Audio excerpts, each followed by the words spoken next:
Olá, pessoal! Na aula de hoje, nós iremos fazer a correção da atividade referente ao tema, o Dia dos Mortos, que nós vimos nas aulas anteriores, certo? Então, vamos começar aqui a correção. São questões só de interpretação textual, bem simples. Lembrando, gente, que quem prestou atenção no conteúdo que foi apresentado, quem deu uma lida no material, haverão algumas questões que vocês conseguirão responder com mais facilidade, certo? Tem o texto, mas as informações que vocês tiveram ajudam a responder tudo com mais clareza e mais facilidade. Por isso que é importante assistir às aulas que a gente posta toda semana para vocês, ok? Então, vamos lá começar aqui com a atividade, algo bem simples. Eu vou abrir aqui o próprio formulário para que a gente possa dar uma lida nos textos e nas questões, ok? Pronto, vamos lá. O texto aqui, ele vai falar o seguinte, ele vai falar inicialmente do Parque Nacional. O nome do Parque Nacional é Molina de Flores. Gente, terão algumas palavras indígenas que eu irei pular por conta da dificuldade realmente da pronúncia, certo? Mas vocês irão conseguir entender o sentido geral desse texto, ok? Vamos lá. El Parque Nacional Molino de Flores se prepara para los festejos del Día de Muertos con una ofrenda monumental los recorridos para revivir las leyendas con las noches de terror y las narraciones con personajes que dieron vida y se dice habitan en ese espacio. Então, que ele está falando inicialmente sobre esse Parque Nacional que está se preparando para essa comemoração do Dia dos Mortos no país, ok?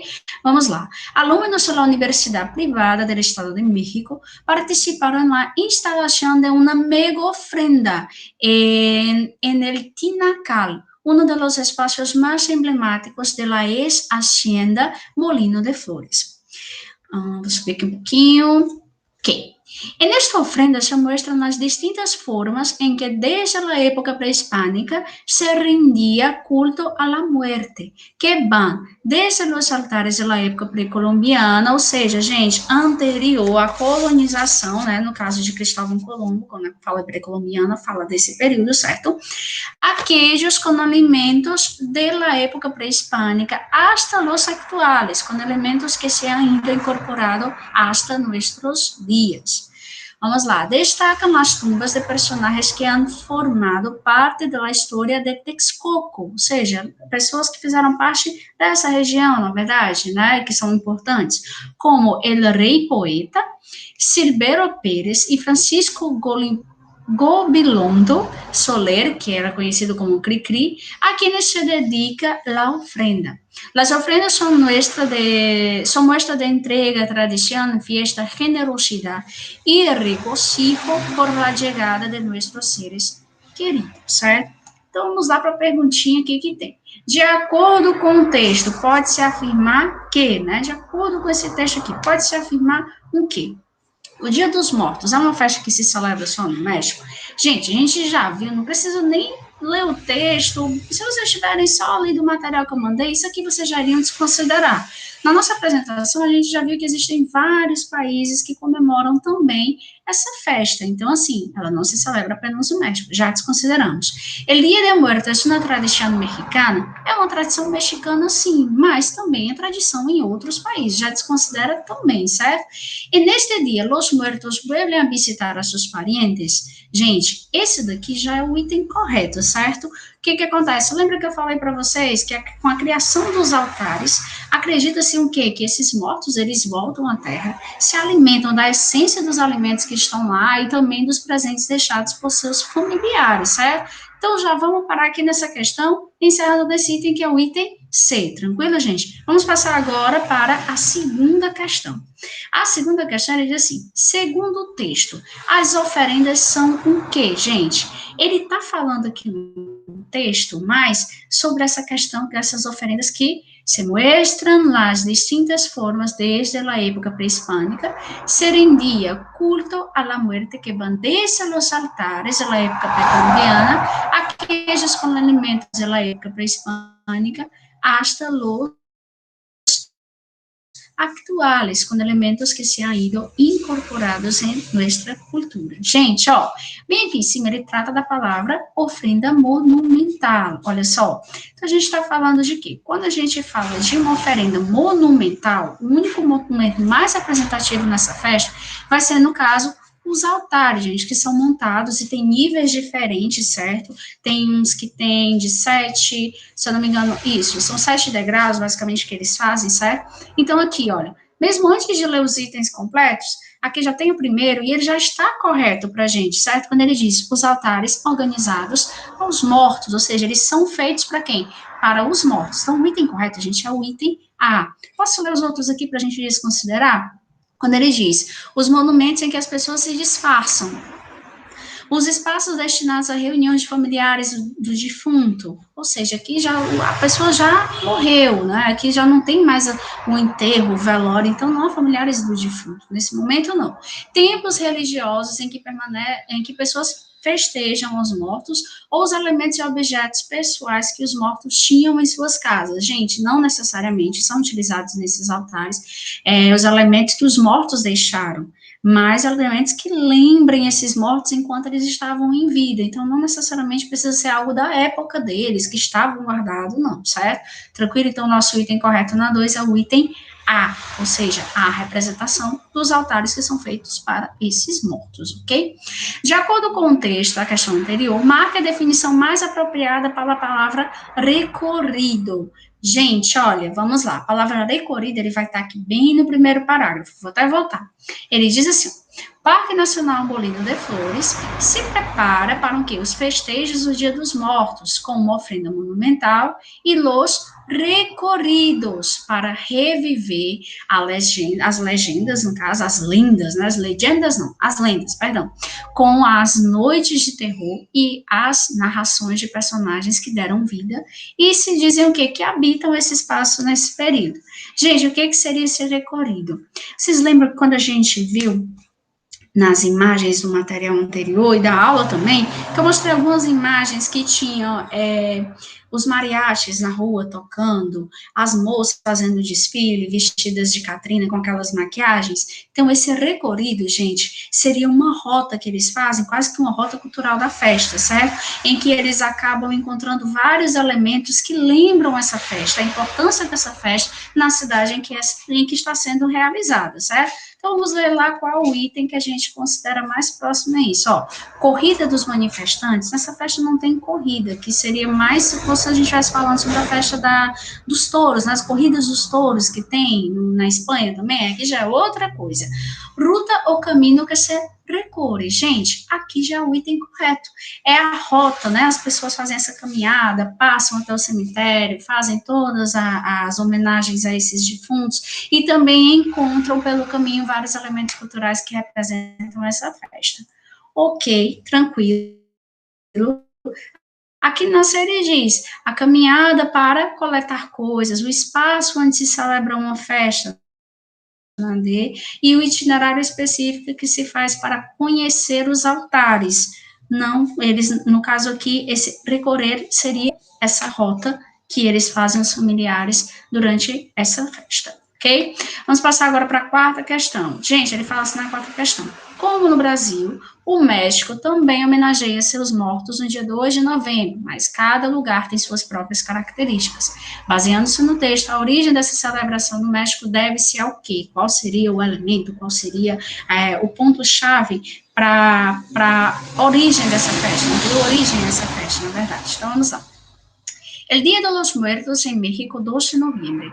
Este día se celebra la máxima festividad de los muertos en México.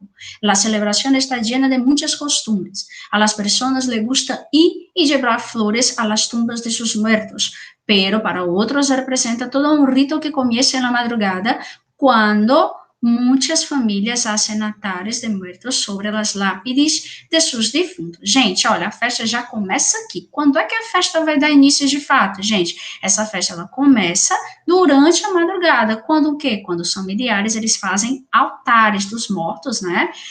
Sobre as lápides, ou seja, as lápides dos defuntos familiares. Então, dá início durante a madrugada com o quê? Com a formação desses altares, ok? Esses altares têm um grande significado, já que com eles se crê que se ajuda a seus mortos a levar um bom caminho durante a morte. Ou seja, qual é a crença com relação a esses altares? De que ajuda os seus mortos a levar o quê? A levá-los para o bom caminho durante a morte, certo? Esta creencia es una mezcla de las tradiciones religiosas precolombianas y católicas. Otros altares más complejos, según la tradición, deben de constar de 7 niveles o escalones, que representan los niveles que tiene que pasar el alma de un muerto para poder descansar. Esos altares se realizam generalmente em lugares com grande espaço. Aí vamos aqui que fala o seguinte, baseando-se no texto, a origem dessa celebração no México deve-se ao quê? Gente, vamos lá. Inicialmente a gente viu que acontece nesta madrugada, né? Que aí é quando os familiares se reúnem e começam a fazer com que tudo dê início a essa festa. Então vamos lá. A mistura entre a tradição cristã e as religiões que existiam antes do país, essa festa, gente, ela tem essa mescla tão forte assim, essa mistura cristã e religiosa. Vem falando aqui no texto sobre isso, quando ele fala assim, esta creencia es una mezcla de las tradiciones religiosas precolombianas e la católica. Ok, poderia ser o item correto? Poderia, mas vamos seguir lá. A família mexicana que gosta de levar flores aos cemitérios, é a partir daí que começa a festa. A festa que ajuda os mortos a irem para um bom caminho no além, a gente já viu que aqui não é a festa, mas sim um elemento que ajuda com que os mortos consigam atravessar esse trajeto que eles fazem para um bom caminho. Aos altares que têm a função de enfeitar os cenários da festa, ou ao cemitério, às cerimônias que são celebradas dentro das casas das famílias. Gente, existe sim essa tradição, né, essa mistura entre a tradição cristã e a religiosa. Ok, mas ele está perguntando quando é que tudo dá início, né? A origem aqui, o início dessa festa. Então, o início, gente, se dá aqui, ó, aos altares, que tem a função de enfeitar os cenários da festa, e não apenas isso, de ajudar também esses mortos a alcançarem a sua salvação, o seu descanso, né? Que é isso que eles acreditam, ok? Então, vamos lá. A quinta questão aqui, vamos trazer um texto que é de uma das questões do Enem, gente, certo? Então, eu vou ler aqui o texto, depois a gente volta para a leitura da questão. Ele diz o seguinte, Ciudad de México, José Rodríguez camina junto a su neto frente al altar gigante con ofrendas del Día de los Muertos en el Zócalo de la capital mexicana, una tradición prehispánica que ocurre el 1 y 2 de noviembre de cada año. Vengo con mi nieto porque quiero que vea que en México la muerte no es solo lo que ven los noticieros. Vamos lá, que ele está levando um pouco de conhecimento cultural para os seus netos, né, mostrando como é essa celebração. Seguindo, México consagra os 2 primeiros dias de novembro a homenagear a sus muertos. Las familias disponen coloridas mesas con las bebidas, platillos, frutas o cigarrillos favoritos de sus difuntos. Algunas incluso lo hacen directamente en los cementerios, a cuyas puertas se agolpan músicas para llevar serenatas a los muertos. Toneladas de cempasúchil, que é um tipo de flor, gente, amarelinha, que é jogada ali, bem enfeitada, são usados para tapizar os panteones. Essas flores são muito utilizadas nessa festa, certo? Es una fiesta para celebrar a quienes se han ido, aunque cada vez es más palpable la influencia de Halloween. México resiste a las tendencias que llegan del vecino Estados Unidos y conserva una de las fiestas más coloridas de su calendario, el Día de los Muertos. Gente, o que ele está dizendo aqui nesse parágrafo? Ele diz o seguinte, que apesar dessa proximidade dos Estados Unidos e do México, essa proximidade geográfica, né, que a gente tem, o que acontece? O México continua resistindo a essa festa que seria, no caso, o Halloween, que tem as suas diferenças da festa do Dia dos Mortos, apesar de ter uma celebração no mesmo período e tudo, ok? Então, os mexicanos continuam resistindo. Aí, para encerrar, traz aqui no último parágrafo o seguinte, um estudo da Procuradoria de Defensa do Consumidor, el Profeco, elaborado en octubre de 2009, reveló que el 81% de los casi 300 encuestados en 29 de los 32 estados mexicanos celebra el Día de los Muertos, frente al 4% que se decantou para o Halloween. O que ele está querendo dizer, gente? Aqui que em 2009 foi realizada uma pesquisa e que 81%, né, dos 300 entrevistados, que são todos mexicanos, dos 29 entre os 29 e 32 estados, né, mexicanos que celebram essa data, apenas 4%, gente, se rendeu ao Halloween, essa festa, mas desses 300, 81% dessa população que foi entrevistada continuam seguindo com a valorização dessa festa dentro da cultura mexicana. É muita coisa, né? Então, de 29 dos 32 estados aqui do México, a gente já viu que existe ainda um grande número de pessoas que valorizam, sim, essa festa, um número significativo. Aí ele diz aqui na pergunta o seguinte: Dia dos Mortos é uma tradicional manifestação cultural do México. De acordo com a notícia, essa festa, ela perdura, ou seja, ela continua devido a um quê? Qual seria o motivo que faz com que essa festa continue existindo até hoje? A homenagem prestada às pessoas que morreram pela glória do país, aos estudos que reafirmam a importância desse dia para a cultura mexicana, a reação causada pela exposição da morte de forma banalizada pelos noticiários, a proibição da incorporação de aspectos da cultura norte-americana aos hábitos locais, ou ao engajamento da população em propagar uma crença tradicional anterior à colonização. Gente, a gente já viu aqui no final, né, no último parágrafo, a questão dessa pesquisa que foi realizada mostra o quê? Que apesar dessa possibilidade dos Estados Unidos e do México, a população ainda continua valorizando a sua própria cultura. Então, acaba que o Halloween, ela tem sim um pequeno espaço, mas dentre os entrevistados, apenas 4% continuam fazendo essa festa, né? Essa festa americana dentro do país. Entretanto, 81%, um número esmagador aí de pessoas, essa porcentagem grande, continua celebrando essa festa, dando a valorização que de fato ela tem dentro da cultura. Então, o item correto aqui, gente, vai ser o item S, o último item, que é o engajamento da população em propagar essa crença, certo? Bom, gente, olha, nossa aula de hoje foi com relação a essa correção. Espero que vocês tenham se saído bem e até a nossa próxima aula e a nossa próxima atividade, ok? Tchau, tchau, pessoal.